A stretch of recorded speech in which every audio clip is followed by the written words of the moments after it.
안녕하세요. 저희는 10장 생명 존중 발표를 맡은 3조 박준수, 박혜경, 방세란, 안예빈, 여인아입니다. 저희 조의 발표 목차는 첫 번째, 생명 존중의 개념, 두 번째, 사례를 통한 주제 적용하기에서 첫 번째 질문, 인간의 생명은 값으로 따질 수 있는가? 두 번째 질문, 생명은 인간의 필요에 따라 만들어낼 수 있는 대상인가? 세 번째 질문, 동물학대는 왜 문제가 되는가? 세 가지 질문이 있습니다. 마지막으로 마무리하여입니다. 생명 존중이란 목숨, 생명에 대하여 사람으로서 지켜야 할 도리와 규범을 인식하고 인간 생명을 포함한 모든 생을 소중하게 생각하는 것입니다. 생명체를 함부로 해쳐서는 안 된다는 의미가 함축되어 있습니다.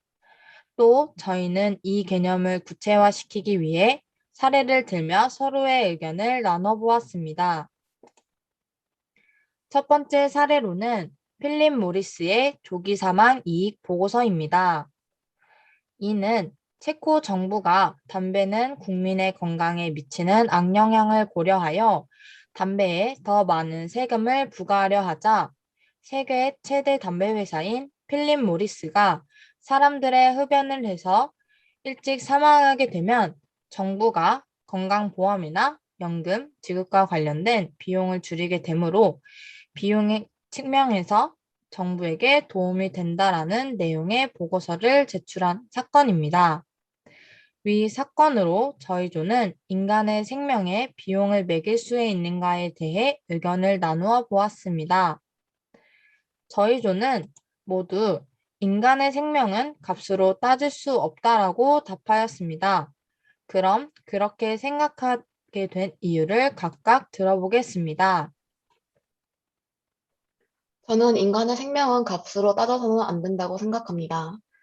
값으로 생명의 중요도를 따지게 된다면 민주주의로 지켜졌던 사람으로서의 보장과 윤리가 사라져 사람의 목숨을 단순 무료함을 달래기 위해 재미로 죽이는 일이 발생할 것입니다.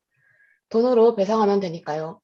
또한 중요도를 따져 사람을 구하는 일도 발생할 것 같습니다.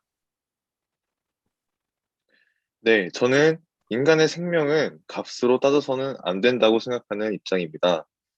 인간의 생명은 모두에게 똑같이 정해진 한 번의 삶을 살 수 있고, 그것은 어떠한 것으로도 바꿀 수 없는 하나뿐인 존재이기 때문입니다. 만약 생명의 값으로 따져지는 삶이 되어진다면, 값진 돈으로 매겨진 사람과 작은 돈으로 매겨진 사람과의 불화를 사회에서 보장시켜 줄 수 없을 것 같기 때문입니다.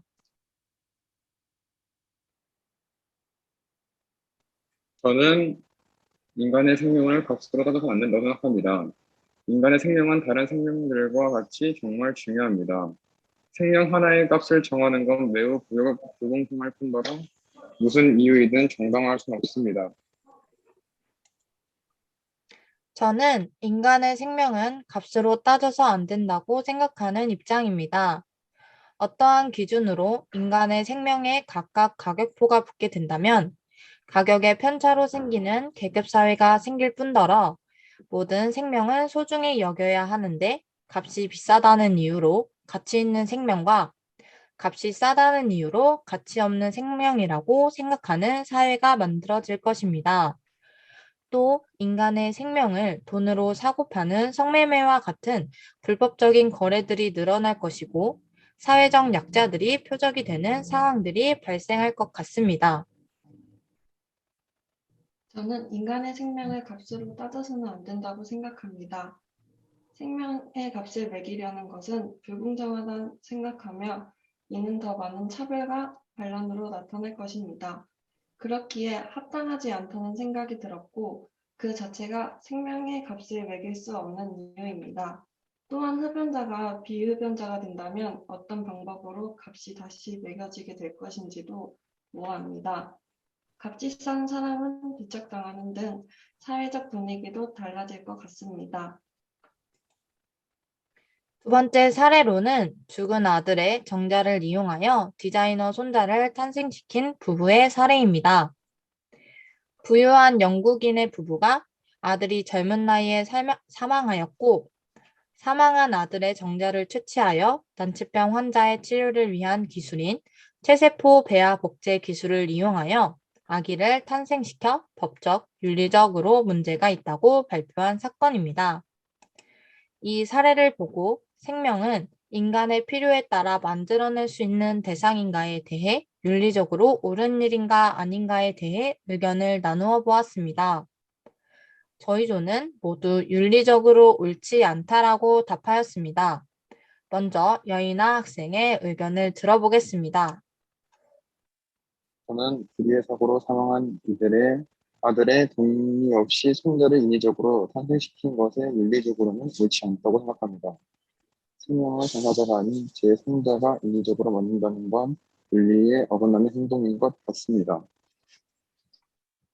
저는 불의의 사고로 사망한 아들의 동의 없이 손자를 인위적으로 탄생시킨 것에 윤리적으로는 옳지 않다고 생각합니다. 생명을 존중하기 때문에 누군가의 욕심이나 돈으로 살 수 없을 것이라고 생각합니다. 하지만 영국인 부부는 아들의 동의도 없이 손자와 대리모, 남자, 기증자를 모두 돈으로 샀다고 볼 수 있기 때문에 윤리적으로 옳지 않다라고 생각합니다. 네, 저는 불의의 사고로 사망한 손자의 동의 없이 한 생명을 탄생시킨 것은 윤리적으로 옳지 않다고 생각합니다. 그 순간의 아픔과 슬픔 모두를 이해할 수는 있지만 자연의 순리에서 벗어난 일이기도 합니다. 또한 난치병 환자들을 위해 만들어진 기술의 목적을 악용하였고 법을 위반하였으니 잘못되었다고 봅니다. 저는 불의의 사고로 사망한 아들의 동의 없이 손자를 인위적으로 탄생시킨 것에 윤리적으로 옳지 않다고 생각합니다. 죽은 자식을 안타까워하고 그리워하는 마음을 충분히 이해합니다. 또 경제적으로도 풍요로웠습니다. 하지만 인간 수정 배아 관리국의 승인이 불명확하다는 부분은 불법적인 행위로 생명을 탄생시켰다는 것일 뿐더러 아들의 동의가 없었고 자신의 목적으로 생명을 인위적으로 만들어 탄생시켰다는 부분들이 윤리적으로 어긋난다고 생각합니다. 불의의 사고로 사망한 아들의 동의 없이 손자를 인위적으로 탄생시킨 것은 윤리적으로 옳지 않다고 생각합니다. 사랑하는 사람을 잃어 슬퍼하는 것은 이해가 됩니다. 하지만 난치병 환자의 치료를 위해 만든 기술을 자신들의 목적을 위해 악용하여 생명을 임의로 만든 것과 법을 피해 불법적인 방법을 이용한 부분이 윤리에 어긋났다고 생각합니다. 마지막으로 동물학대와 연쇄살인에 대한 관계성에 대해 알아보겠습니다. 많은 연구에서 동물학대가 어린 시절 가정 내 폭력으로 인해 스트레스가 쌓였고 이 스트레스를 풀기 위해 동물을 괴롭히고 폭력한 일이 커서 인간에 대한 범죄로 이어지는 경향이 있다는 것이 확인되었습니다. 동물학대가 왜 문제가 되는가에 대해 질문을 통해 더 자세히 이해해 보겠습니다. 첫 번째 질문입니다. 동물학대가 범죄로 이어진다는 사례들을 고려한다면 반대로 동물의 생명을 소중히 여기는 마음과 자세를 가진 사람은 인간의 삶에 어떤 영향을 미치는 존재가 될 수 있을까에 대한 의견입니다. 먼저 영향을 미치지 않는다는 입장을 먼저 들어보겠습니다. 저는 동물의 생명은 당연히 소중하다고 생각하며 살아왔습니다. 제가 느끼기에 동물을 소중히 여기는 것이 인간의 삶에 아무런 영향이 없는 것 같다고 생각이 들었습니다. 저는 동물의 생명을 소중히 여기는 마음과 자세를 가진 사람들이 꼭 사회에 선한 영향만을 주는 존재가 된다고는 생각하지 않습니다. 저는 사람마다 다른 생각, 다른 가치관을 가지고 있기 때문에 크게 영향을 주는 건 없을 듯합니다. 반대 입장인 영향을 미친다 의견을 들어보겠습니다. 저는 모두가 다 같을 수는 없겠지만 최소한 한 동물의 생명이라도 인간과 같은 대우로 소중히 대해주지 않을까라는 생각이 듭니다. 동물의 생명을 소중히 한다고 해서 모든 사람이 인간의 삶에 좋은 영향을 줄 수 없다고 생각합니다. 하지만 주변을 돌보고 같이 해결하고 노력하는 태도가 만들어질 것 같다고 생각합니다. 두 번째 질문입니다. 반려동물을 잘 키우기 위해서는 시간, 돈, 지식, 체력 등 여러 요소들이 필요할 수 있습니다. 그러나 이 모든 조건을 선행하는 것으로 생명 존중의 차원에서 필요한 태도로는 어떤 것이 있을까요? 저희 조원들의 의견을 종합해 본 결과 생명을 키우기 위한 무게를 생각해야 하기 때문에 사람을 입양하는 것만큼의 까다로운 입양 절차와 반려동물이 될 동물의 특성, 환경 등의 기본 지식을 가르치는 교육이 필요하다고 하였습니다. 또한 마음에 들지 않는다는 이유로 섣불리 유기할 수 없게 하는 촘촘한 법과 센 벌금이 필요하고요. 마지막으로 소중한 가족이라는 믿음을 가지고 그에 맞는 행동을 하는 태도가 필요하다는 의견들이 나왔습니다. 마지막으로 세 번째 질문인 동물학대의 개념을 생각해 볼 때 의학적 용도로 수행되는 동물 실험을 동물학대라 볼 수 있는가? 있다면 그 이유는 무엇이고, 그럴 수 없다면 그 이유는 무엇인가에 대해 들어보겠습니다. 먼저 동물학대가 아니라는 입장을 들어보겠습니다. 저는 동물학대가 아니라고 생각합니다.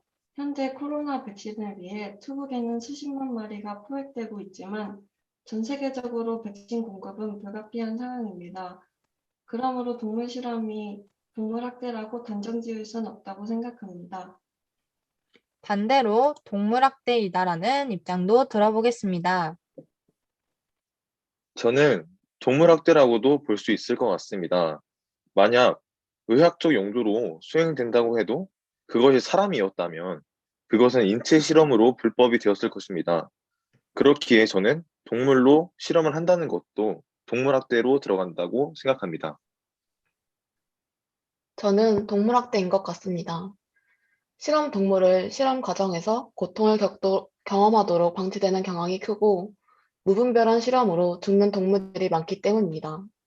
이를 해결하기 위해선 대체, 감소, 정교화하는 과정이 필요하다고 생각합니다. 저도 동물학대라고 생각합니다. 동물학대의 개념을 볼 때 의학적 용도로 수행되는 동물 실험은 동물학대라고 생각합니다. 그 이유는 인간의 이익을 위한 도구로 사용한다는 점과 그 동물들은 한평생을 그곳에서 불행하게 지내고 죽음을 맞이한다는 자체가 저는 학대라고 생각하였습니다. 그렇기 때문에 동물 실험을 하지 않는 화장품 등도 출시되고 있는 것이라고 생각합니다.